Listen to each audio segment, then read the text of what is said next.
आता नका काढू नाहीतर पण आता नका काढू नाहीतर पण पिन का? नाही नाही नाही काढत. या 3 महिन्यात यूट्यूबबद्दल कसा अनुभव आला तुम्हाला?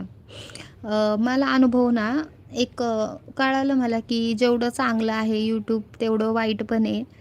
आपल्याला आपण ठरवायचं आहे की आपल्याला काय घ्यायचं आहे त्यातून. आणि आपला एक गोल असेल ना फिक्स तर काही दुसऱ्या घाण गोष्टींचा आपल्यावर काही इफेक्ट नाही होत वाईट गोष्टींचा. माझं गोल आहे फिक्स की मला जे करायचं आहे त्यासाठी मी उघडलं चॅनेल. म्हणून मी चांगल्या गोष्टीच घेतल्यात. वाईट गोष्टी मी इग्नोर करते लोकांच्या. आणि चांगलं आहे जसं आपल्याला वाटतंय तसं आपण समजतोय तसं